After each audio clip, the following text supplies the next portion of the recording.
G'day and welcome back to Shedhouse Motorcycles. I'm Rowan Mason and this is my channel for product review, how-to videos and the restoration of bikes from the 70s, 80s and 90s.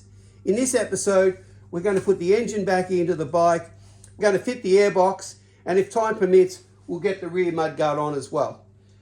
I want to show you how, so hang around. Those of you who have already subscribed and joined me in the shed, thanks for your subscription, thanks for your support. I really value everyone who's jumping on to the channel. For those who are new to the channel, please subscribe and continue to follow the program as we go through the 7-week challenge of putting this RD250LC back on the road. I really value all your comments, love your feedback. As I said earlier in previous episodes, I'm not an expert. I'm inviting you into my garage each week to watch the progression of this bike coming back to life. So thanks for being in the shed. It's a truly Shedhouse experience. Part one of this episode is putting the engine in. I've already covered the powder coated frame with cardboard to protect it. I'm here on my own, so I'm going to have to try and wriggle it in somehow on my own. They're quite a handful, the engine. It would be great to have two people here, but I don't. So we're just going to have to work out a way of getting it in on my own. To help facilitate that, we need to take one of the crankcase covers off. I'm going to take you over to the bench and explain to you why we're going to do that. So let's get on over to the bench, get that preparation, and then we can start to get the move towards getting the motor into the bike. So here's our engine sitting on the bench. It's been put together over 4 years ago by a dear friend of ours, Bob. And it's been sitting here waiting to go back into the frame. As I've said in previous episodes, I've procrastinated for a fair while on getting this bike back together, but now it's D-Day. So here it is all back together. What we need to do is take this cover off because I need to get to this engine mount here. When I slide the engine into the bike, it's going to hit a lug that pre-exists on the frame. So we take this cover off, which gives us a clear space to bring this up to the lug, and we'll get a bolt through it. Also allows us to show you something that's very common on RD250LCs is this bracket here, which has been replaced. A lot of these bikes, as I said earlier, were a speed machine and flogged by the younger riders. And when the chain became loose and worn out, they would snap the chain and would take out this piece of alloy. So when I bought this bike, that piece of alloy was missing, which meant this bracket was flapping in the breeze. So another dear friend of ours, Shredder, put an alloy piece in here for me, welded an alloy piece in here after giving him some samples of what they look like from photos. So he's done a fantastic job. We'll show you a bit more of that when we get this cover off. So give me a sec. We'll get this cover off, and then we'll be pretty much right to put it in. I've just got to decide whether I can get it in without taking that cover off there. But for the moment, we'll just get that off and get started. Okay, so I've got the cover off, which reveals the electrics here, the ignition and the charging system. It also reminded me that we're changing this sprocket and we need to tension that up and put the two retaining bolts in as well. But what I really wanted to show you was the work Shredder had done here by putting this alloy piece in after it had been snapped off from the chain breaking and snapping. So not an uncommon thing, but he's done an absolute stellar job of replacing that for me from scratch. This also reveals the gear shifter, and this is part of the clutch mechanism over here. So like I've said in other videos, it's not the common way of doing is you push the rod across the engine and over to the clutch, whereas that CB600F I showed you, it was pulling the clutch out. So this one is one of those ones that pushes the clutch in, so it's a push rod. That reveals this bracket here, which allows us to go against the lug, which is into the frame, and you'll see that as we go in because you'll be watching that come toward you. I think I'll leave this on to protect the fins and the paintwork. The carbies are sitting in there. and we need to get to this. I think I've got a clear run to get to that. I think I've got a clear run to get to these, which also has a lug, and then there'll be 2 plates that need to bolt onto the frame that will hold that, and then we can get a bolt through it, and similarly on that front bit. So now I'll just set the camera up, I'll bring you in a bit closer, and we'll get this engine into the frame. The plan is I'll put the engine here on the workbench and then just a quick lift and hopefully get it in one go, because I don't think I've got that much strength in me to get a few goes done. Ooh, felt a sneeze coming on then. For those of you who know RD250LCs, this should be Daub green, I believe, these mounting brackets. If you know they should be Daub green, please add it to your comments. But my supplier or my electroplater that used to do those Daub green plating for me, like the headstock up here, has gone out of business. So I can't find anyone who does it. So for the moment, I'm just going to leave it black or painted it black. But in time, if that comes around that it is actually should be Daub green, and I can get it done in Daub green, I'll go ahead and do that. But let's just keep pushing on with this project. So again, going to put the motor here, juggle it into, get it into the frame. I'll lift this jack up to help me balance the engine and to line it up with the holes. Hopefully that's going to work. And you're going to see it live as I do it. So let's hope it all works.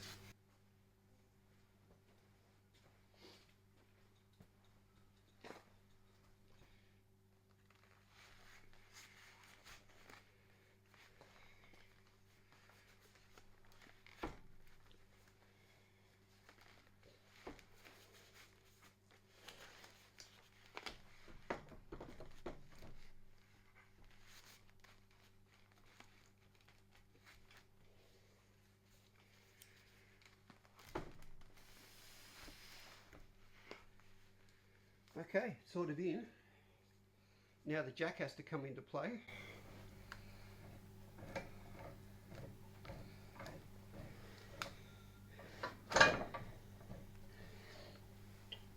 Yeah, it's going to hit that first.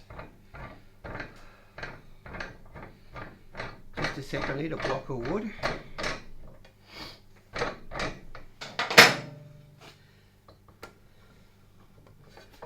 Should do the trick.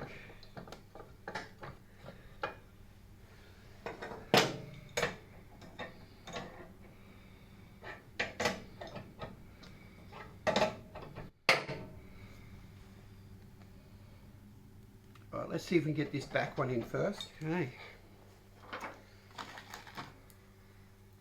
I did manage to buy some zinc bolts and had them Daub coated or electroplated before my supplier went out of business. So I have got those Daub green, so that's a start.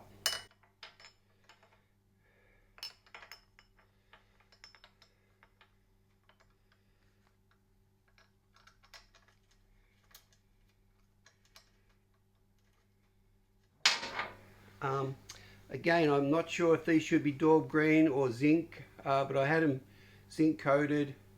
Again, your comments would be valued on that, so if they should be Daub green, let me know, but for the moment they're zinc.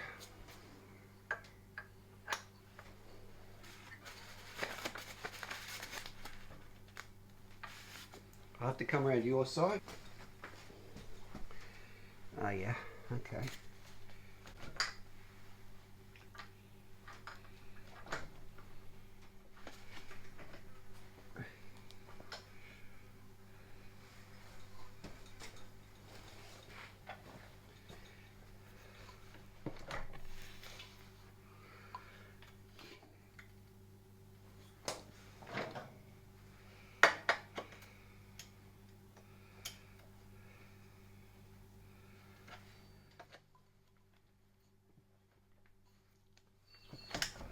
There we go, beautiful. Let's just give that a little nip for the sec.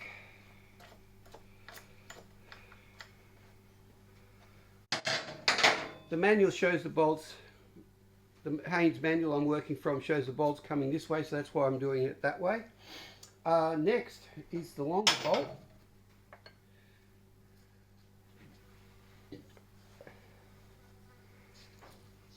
Maybe I'll just come around to your side. Excuse my...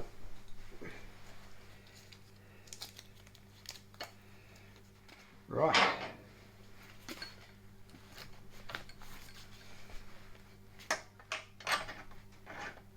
Right, got that one in. That's a beauty. And I might take this off as well.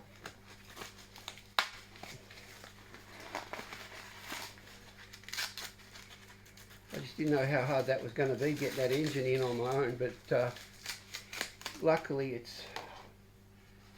wasn't too bad. It's more problems getting the darn thing off than I did protecting it. So, but you know, with powder coating, you just can't go back and touch it up. It's you scratch it or you chip it. That's it. All right, that's out the way.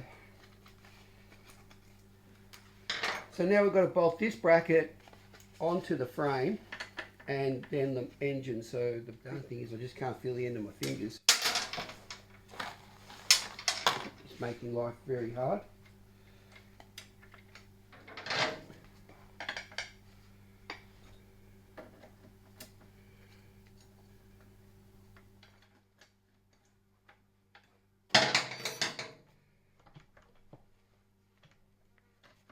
Right.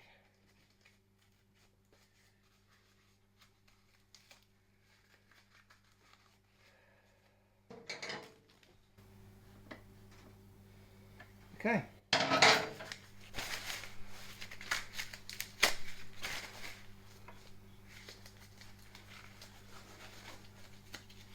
I'll just bring you around to the other side and you can have a look at that. And then we'll get on with the airbox, which comes down into here, and time permitting we'll get this mudguard in, and then between now and the next episode I'll do what else I can do between now and the next episode. So there we go. So here on the other side is the mounting brackets that just went in. I think they should be Daub green, so again your comments would be very valuable. I have done Daub green bolts there. There's a nut that goes on here, there's a nut here, and you can see the other bracket as well. So what also there's a couple of brackets that go here under the engine. They bolt here under the engine and they stop the engine from, I think they're like torsion bars that go in here. So we'll get those in the next, you'll see that in the next episode, we'll get those on. But that's as best I can show you, that's where they go. Stop the engine from moving around. So there we are, there's the engine in. So I've got this in. I had to take the engine out to get this back in the expansion chamber. There's two bolts that hold it up under here. I then put the airbox in up here where the air filter lives and bolted that to the disassembly and to the frame. We put the air filter in. There's a gasket we put in around here. Very quickly I'll show you how that works. But you buy the gasket from Yamaha like so. You feed it around the indent and then cut it and trim it to length, and then that screws onto the airbox. Air gets drawn in through here, down through into the expansion chamber. There'll be a couple of rubber tubes that go into the carburetors and then into the expansion chamber. That's how the air intake works. So we'll go ahead and just finish that off. I won't bore you with that, but you get how that works. And then over to the rear guard. Okay, so it's been a fairly lengthy video, episode 3, so let's just finish off on the air filter. Looking at the manual, it tells you to soak it in engine oil. If you're doing a maintenance, you clean the element in petrol, they say, and then soak it in engine oil which I'm doing. I'll just get a bit more Penrite oil into that. If you're in Australia, I've just used Penrite 10W40 engine oil. Once I've soaked it, I'm just squeezing it out as hard as I can. Get all the excess out of it. The oil helps trap dirt. Just scrunch it up and squeeze it as best you can. Pretty happy with that. I've got as much oil out of it as I can. And we just sit it up on top here on. Sit it up. Going back to what I said earlier in the video, I said I was going to show you how. So I've trimmed this to length. I've trimmed it to length. I'm going to put that, start here at the smallest point, go around the indent, get it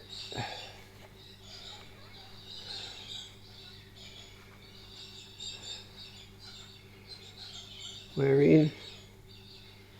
I have to trim that a little bit more. Just give me a second. Okay, so I've done another trim. You can see the gaskets in there. Oh, it's going to be a beast. It's going to keep jumping out. All right, let's see if we can get it on top and we can get 3 screws into it and hold it together, and we're done.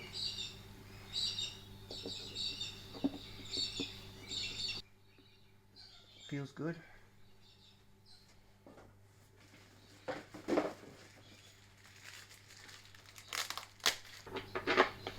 I'll come around the other side. Make sure I've got the gaskets in. Yeah. Looks good.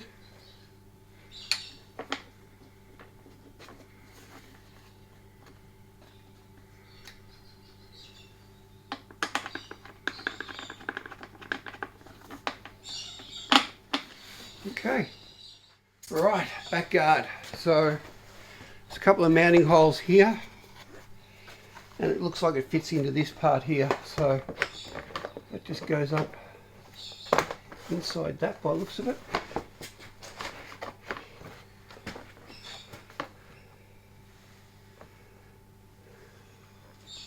Pretty straightforward.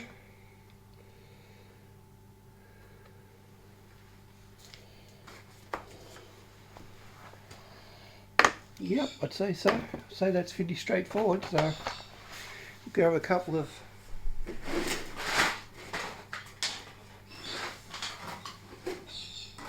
these will do the job.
Okay. There's a bit of silver foil in the thread. Thought I'd got all the silver foil. The silver foil is when the guy does the powder coating. He puts silver foil in all the threads so that the powder coating doesn't get into the threads and cause your drama later on. But I thought I'd got them all, but I'd missed one. So this has to get up inside.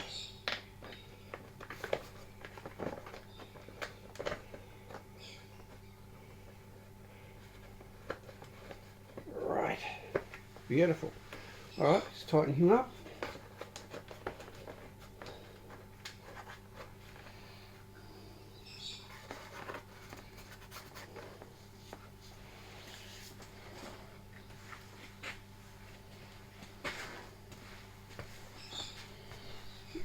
There it is.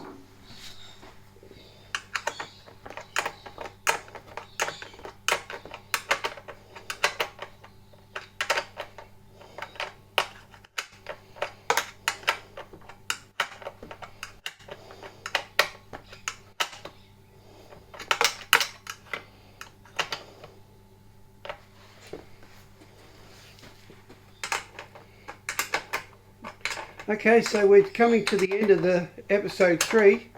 We've got this mudguard on.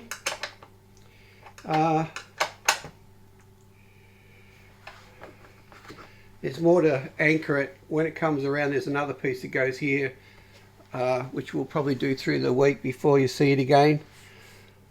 But we've got the motor in, we've got the air intake completed, and we've got a back guard in now. So this is like a bumper bar black I've used here because you can't see it once the bike's assembled. But this is a gloss paint I've used on this part here because you do see it once it's assembled. So and again, I use bumper bar paint from Repco here in Australia on all this plastic. So there you go. That's episode 3 almost completed. So I hope you've enjoyed the episode. I hope you've got something out of it. Subscribe to the channel and keep following as we go through. I'd really value your comments. There's a couple of things I've asked you about. For those in the know, should those plates be Daub green? And for now, stay safe and get in the shed.